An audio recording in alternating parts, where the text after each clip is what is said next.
Hey designer, you're listening to episode 104.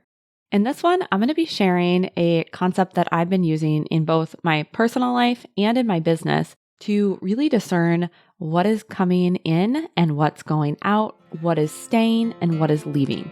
It's called All Killer and No Filler, and I can't wait to share it with you.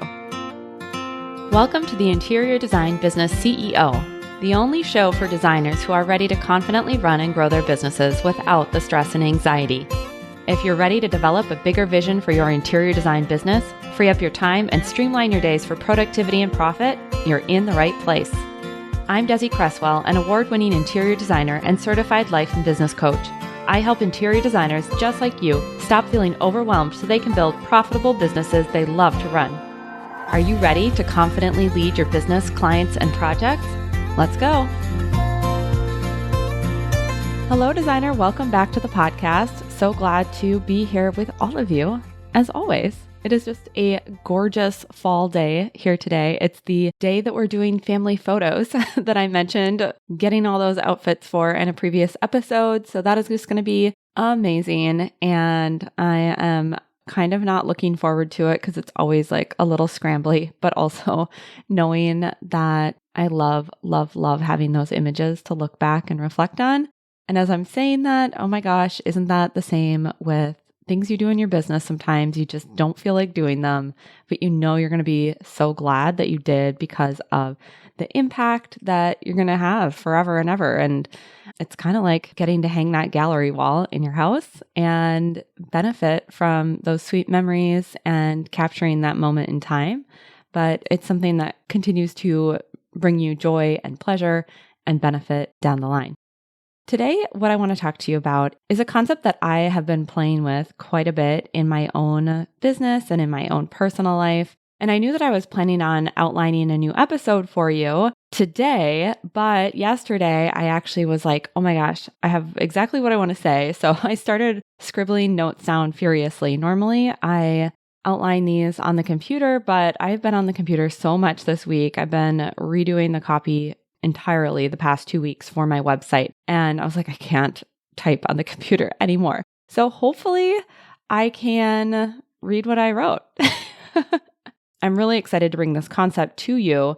And the concept is called All Killer and No Filler. I'm going to say that again. All Killer, No Filler. The way that I've been using this is as a decision filter and looking at what's coming, what's going, what's here, and I want to keep what's here and I want to let go, what I want to bring in, all sorts of things. And I've been using this both just in my daily life and then also in some of the business decisions I've been making around both my vision going forward and also just short-term decisions for Q4.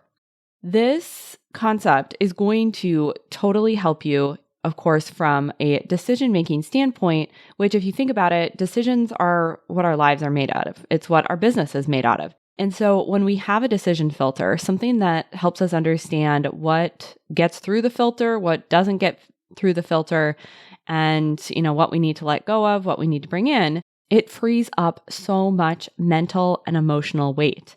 And it also ends up saving you so much time. Saves you time in things that you're no longer doing or needing to continue to organize or manage because it's there but not being used. It also saves you time from indecision. It saves you time from carrying things out that don't even align with your goals at this point. It's such a time saver. In addition to being a time saver, it's also a way to leverage your financial resources as well. So we'll go into all of that in a bit, but I want to just give credit where credit is due. So this concept of all killer, no filler, I picked up from a newsletter that I subscribe to from Shira Gill. Shira is a professional organizer. She's also a blogger. She is an author. I adore her. She wrote one of the books is Minimalista, which was very popular. She's got another book coming out soon. And she's also a certified coach through the Life Coach School, which is where I did my master coach training. Additionally, I have a soft spot for her because I did do a session with her, like a one-off call back when I was blogging and wanting to do design writing. I had seen her do what I thought I wanted to do as I was looking at maybe pivoting away from design. And I don't know if I've shared this, but I used to have two blogs. There was the Imprecise Cook, which was something that I came up with to kind of help people who would come over to our house and share, oh, I love this salad you made. Can you give me the recipe? Or, oh, I love this other thing, or these cookies you made, or whatever. So what I would do is I had this blog called The Imprecise Cook, and I would kind of try and outline at least sort of generally what it was. And then that was one way that I shared my food with people in a way that kind of gave them some frame of reference, but also was very true to me, and that I was not going to be like, you need a tablespoon of this and a teaspoon of this, because that's just not how I operate in the kitchen. And then I had another blog called Light and Luxe, which was something I think I was planning to maybe turn into e-commerce. So I was exploring a lot of ideas at this point. So Shira was just an awesome resource, a great sounding board. And that's why I continue to follow her, not just because she's amazing at what she does, but also I feel like I have that personal connection with her. So anyways, she sent out this newsletter, and of course it was related to clothing and going through what you already own and using this concept of all killer, no filler. It's actually something that her husband says. Before we dive into more of how I've been using this and how you might want to use it for yourself, I want to just frame how I define this for myself. I don't remember exactly how she defined it in the newsletter, but I picked up on the phrase and have kind of made it my own. So when I think of what is killer, it's things that you enjoy or spark inspiration, that you're drawn to or maybe light you up. And then when I think of what filler is, it's things that are kind of ho-hum. Like you don't really like them, but they're still around, or you're still doing it that way just because it's always been done that way, or because it's just happens to be there and you're carrying it around like dead weight, or you don't know what to do with it. You have some reasons you're having trouble letting go of it. So that's kind of the way that I've been thinking about those two words in that phrase. And then another way that you could potentially explore this is by tuning into how these elements or how these resources, objects, decisions feel when you engage with them physically or through using them or thinking about them. I find that this is a really helpful method for getting out of my mind. When I think about the phrase killer, I think of expansive or lightness. Maybe I feel grounded or there's a pleasant buzz. And when I think about filler, it's more of this sinking, contraction. Maybe it feels hollow in the body or heavy. There's sort of that drag internally. And sometimes our mind can be so active around what should be killer or what shouldn't be filler or vice versa, that this is another sort of backdoor approach where you can get out of the mind when it's really trying to should you or talk you into something, or where something maybe really logically makes sense to keep doing it that way or to keep the thing the way it is, and you internally have a different experience. And so you can kind of compare and contrast and think about like what is actually true versus what's just mind chatter. One last way that I'll give you to think about this concept of all killer, no filler is actually related to a blog post that I had done on my interior design website. That was one of the ways that I brought in business, was through blogging and then getting traffic that way.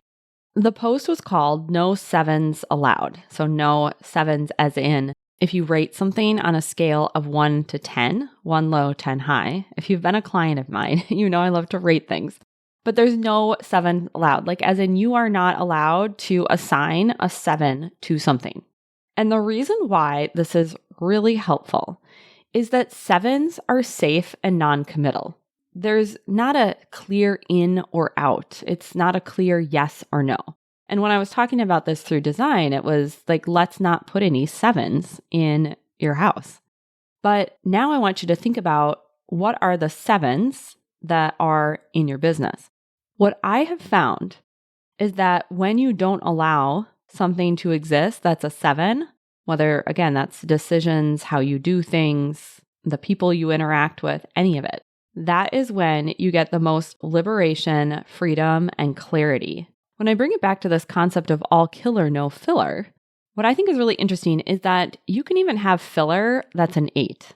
An 8 is good, but not great. I think a misconception about things that are filler or just kind of like dragging along with you based on past decisions that you really haven't evaluated to date is that we often think of a filler as like a 1, 2, 3, even a 4, right?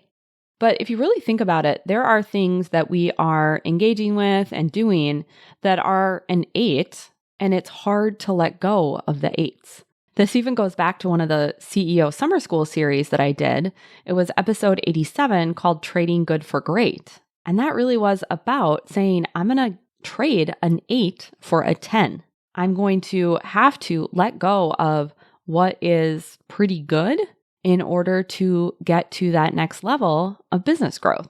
And that can be really difficult. With something that's below a 5, your answer might be clear, even maybe a 6. It's probably a no, but you might have to convince yourself to release it.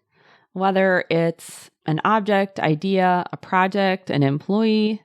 But when you get to an 8, it's actually pretty good filler, but it's still not killer.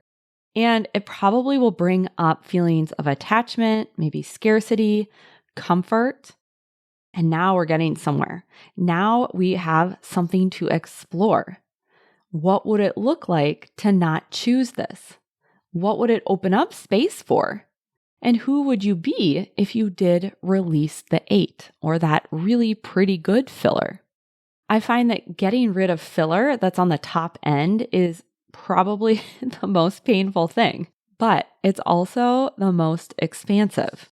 Okay, so those are the 3 ways that you can think about this. You can be very logical with it, say the phrase to yourself, is this killer? Is it filler? You can logically think your way through it, just asking yourself, do I enjoy this? Does it spark inspiration? Or is this something I don't really even like and it's just kind of been sitting around and I've been meaning to get rid of it but haven't done anything? Those types of things. Or you can tune into your body and feel, does it feel expansive or light? Some of those more spacious feelings. Or does it feel more like a contraction or sinking and heavy? Or you could rate it on a scale of 1 to 10 and not allow yourself of hanging out in 7s. Now that you have some ways to think about using this concept of all killer, no filler, I'm going to share some examples of how I've been using it both in my life and in my business and give you some ways for you to start thinking about how you can apply this as well. In my life, there's been certainly lots of opportunities to do this. Food, for sure, has been one of them. In thinking about like things that I'm eating, we have these rice crackers that my son really used to eat a lot. Both of my kids, I don't know about you, but they just tend to go in like heavy hitting phases of being obsessed with something and then all of a sudden they just drop it. So these crackers, like I was eating them and then I was using this lens of killer or filler. And I just realized, no, these are definitely not my favorite, especially after the package has been opened and they're not absolutely as crisp as they could be. Another example would be with coffee, noticing when I've had enough or it's just not tasting good. And I do want more, but my brain is complaining and telling me it's deeply inconvenient to make a fresh cup. And I have to go, no, I'm totally able to make myself more coffee. It's worth the time. I'm worth it. And I don't want filler in my coffee. Another one is books. If I'm reading something and I'm just not loving it, no more finishing because I think I should. And then, of course, just as Shira initially prompted me to think about, clothes. Of course, clothes. This is a really simple one of what is killer and what is filler. I think what's so interesting about clothes is I think it really brings up some of the identity work of who was I when I owned that? Is that still who I am? Does it align with where I'm going and who I want to be? And do I want to hold on to that past version of me or release it? I know these are really simple examples that I'm giving you, but it does create more joy throughout the day to be thinking about what is it that I really want? What is it that I don't want? And it's a way to create more ease. And when we can create more ease overall, that's just going to have that ripple effect into who you are, the roles that you play throughout the day, the things that you do, the ways that you show up in those different roles. There's so many different aspects of you that is out there engaging with the world. And you can end up creating a lot of friction for yourself if you're trying to drag along things that really are filler. Now I want to give you some examples of how I'm using this in business. I've been doing a lot of stuff on the back end of my business, including redesigning the client journey and looking at what platform is going to help me be the most efficient in delivering the services to my clients outside of the live coaching calls, and really minimizing that friction for myself, because that makes my job as a coach way more killer.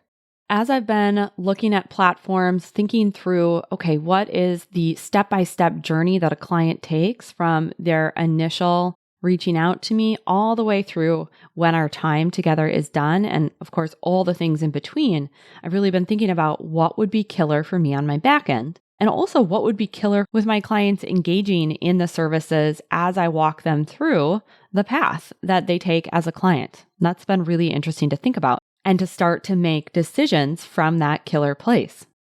Another example is thinking about the way my services are structured. What I've realized recently is that it would feel really killer for me to take the whole summer off next year.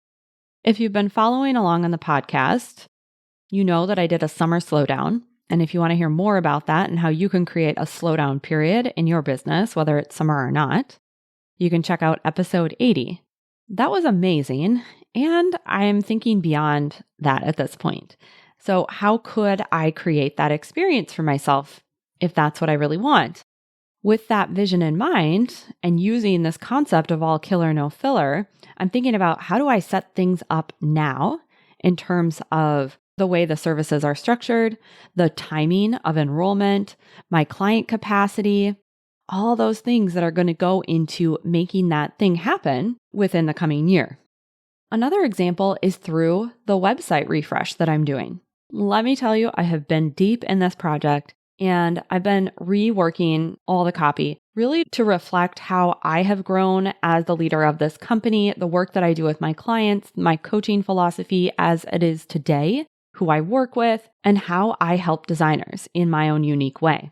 The killer version of approaching this website refresh does not water things down, I realized. She's willing to put up language that's going to create a tighter client filter. And for those of you who aren't familiar with that term or how I teach it, it's essentially signaling to people through the language that you use online, whether that's your website and your marketing, it's through the way that you describe your services, it's through any type of intake forms, all of those things. What we want to be doing is signaling and talking to the people who are very aligned with the way that we work and the way that they want to be served as a client.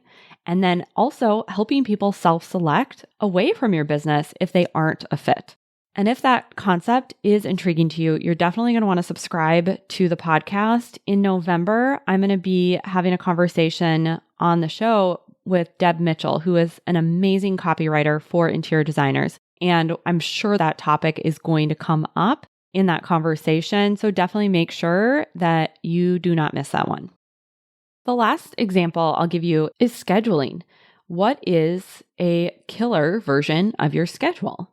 When do you want to see clients? This is something I've been really thinking about versus when do I want to do business development and content creation? What is that capacity to do those things and where is it overcapacity?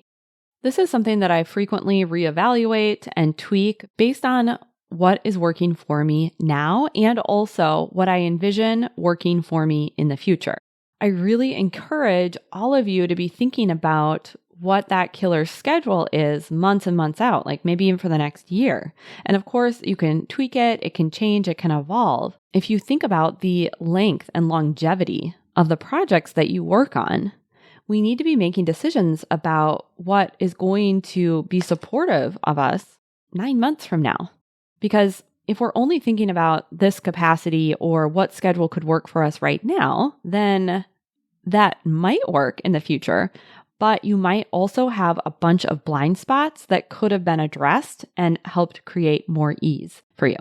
That's why when I'm thinking about what is my killer schedule, I'm thinking about how is that going to play out next summer, both with wanting to potentially take the whole summer off if that continues to feel like a killer option for me. But even if I do decide, oh, no, that's not actually what I want at this time, what are some of my options available, knowing that there's certain things that I am going to be committed to with our family? Those are some of the examples that I wanted to share with you. And of course, if you're driving while you're doing this, walking while you're doing this, you could always pause and just think about this, or you could do some journaling on it of what are some of these areas in my life or my business that would be helpful for me to take a look at this concept of all killer, no filler to use to filter out what's staying and what's going and what is potentially coming in. I want to share a few things now that will help you in implementing this concept and also just to help frame the conversation a little bit more. One of the things you can be thinking about is what is killer, what's filler right now? Because sometimes we have past decisions that are still around that were killer before, and they just might not be killer now because of your business goals, your life circumstances, how you evolved as the business owner.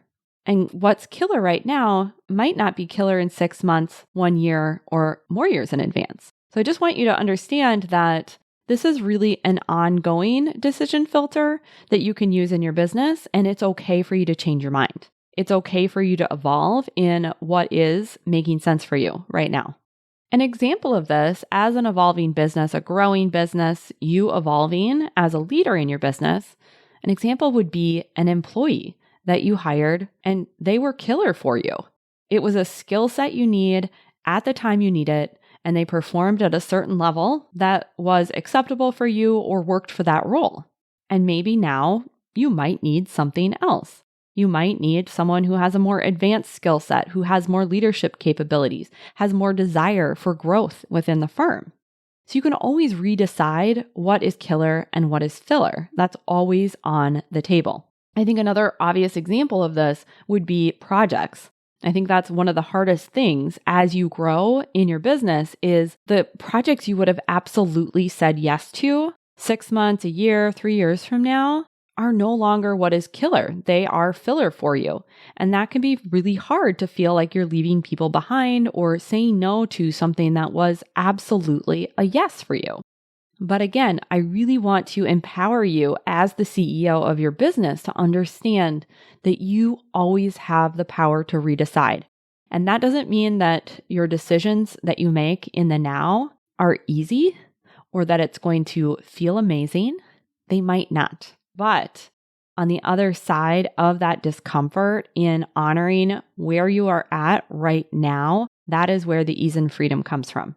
The other point I want to make around this is that just because you identify something as filler for right now doesn't mean you have to immediately do anything with it. You don't have to go off to the races implementing this or just trashing everything, right? Like this does not need to be immediate. If immediate feels like it's not actually the best idea for you and it's something that you want to take some time with in transitioning, or it feels like it is just so emotionally activating that it's going to put you in some type of freeze or shutdown response, then we got to take it slower, and that's totally okay. I think a great example of this is if you're in a position where maybe business is a little bit slower, projects aren't as big as they used to be, or maybe you just are having a little bit of a blip where projects are kind of in between things and you decide that you want to take on quote unquote filler projects, meaning you wouldn't normally say yes to this project, but the opportunity has presented itself and maybe you've decided it's something that you want to move forward with because of cash flow. Maybe you're going to use it for developing an employee and helping them learn some skills in leading a project more independently.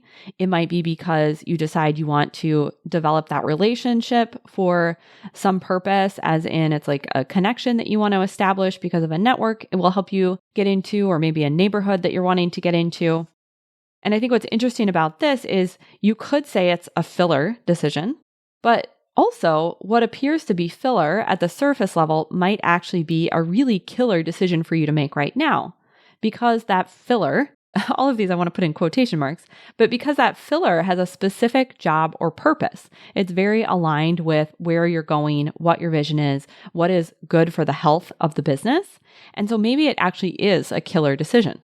As I mentioned, sometimes knowing that something is filler and knowing that you want to disregard it or undo that decision, move on with a new decision, that can bring up a lot of mental drama or heightened emotions. And this is really a great opportunity to gain some self-awareness, do some self-reflection, explore what's really going on there behind the intention to release and let go and get support. And that could be a trusted colleague. It could be a coach like myself. It could be a friend or a partner. Take the time to get clear on what's really behind the heightened state. You don't have to just tear the Band-Aid off if it doesn't feel like the right time to do that or what's right for you right now. And that's something that you can decide for yourself, or again, enlist somebody else to help you understand what's right for you right now. And that's not the same as them telling you what they think is right for you right now, but it's helping you explore what's going on in the bigger picture to then help you gain insight into yourself and make a decision that feels very aligned for you right now. Lastly, what I want to say is there is no shame if you want to keep the filler for right now, for a while, for whatever reason. If you don't want to deal with the mental drama or emotions that's springing up, you can always make that choice. But before you make that decision, I do encourage you to just offer yourself a tiny bit of exploration and help yourself understand what's going on for you. Because what I don't want is for you to just disregard that awareness that you created by sending something through this filter and make a decision based on a limiting belief that you're just believing is true, right? Like a belief that you hold, like, I can't do that because it's just something that your brain is used to telling you and has this knee-jerk reaction of spitting out whenever you bump up against something that feels kind of uncomfortable. Often, what your brain is offering is not true. It's just a habitual pattern of response. So poke some holes in your story, look at the data. That's always a really great thing to do, is bring it back to the facts, and then you can make an informed and empowered decision. Okay, and I know I said lastly, I forgot, I have one more piece that I want to add to this. As you're thinking through the filter of all killer, no filler, I want you to remember that killer might not always mean I want to do this thing or I like this thing in this now moment. In terms of your interior design business, you could know that setting up a process, engaging a new employee, learning a new skill that you're going to bring to the table, you can know that is killer for your business and is going to be killer for you once you get over the hump of not wanting to do it or feeling uncomfortable about doing it. That can be killer, but that doesn't always mean that you are excited about it in that particular moment and that there might not be some internal resistance, a little bit of dragging your feet, all of those things.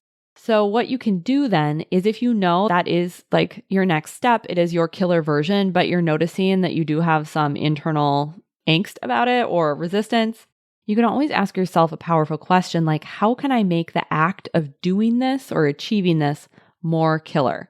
So the day-to-day grind sometimes of just doing the things that need to be done to continue to up-level your business might not always feel killer, but what we can do is look for ways to help the process of doing feel killer. As we wrap up, I really want to consider you to think about how you're going to use this concept in your life or your business. Pick a specific area that you feel like could use a little bit of reassessment and decide to give yourself a little bit of time, and you can just do a brain dump of all the things that you want to assess and go next to them and just say killer or filler. Start to create some awareness around the decisions that you've been acting out and the decisions that you want to make for your future. You can even put this phrase somewhere like a sticky note or make a little screensaver for yourself to help you remember to check in with what is killer and what is filler. I would absolutely love to know what you think of this concept and how you're using it. It's been something that has been really fun for me, and I hope that it's going to be really fun for you as you start to think about it as well. So if you're using it, or even if you have questions about it, send me a message. I am on Instagram at Desi Cresswell, or you can just reply to one of my emails. If you're not on the email list, definitely do that. I'm going to drop the link in the show notes for Monday Mindset. That is the best way to stay in touch and know what is coming up, what is going on the podcast, all the good things. It's also a great way to know what is coming up in terms of ways to work with me. And of course, if you want to work with me one-on-one, definitely get on the waitlist for private coaching. The URL for adding your name to the private coaching waitlist is desiid.com/private coaching waitlist. So now go out, get using this concept, and I promise you are going to feel lighter, more aligned. It's going to open up physical space, mental energy, actual time for you, and you're going to be able to better utilize your resources overall, including those financial resources in your interior design business. I'll be back next week with a brand new episode, and until then, I'm wishing you a beautiful week.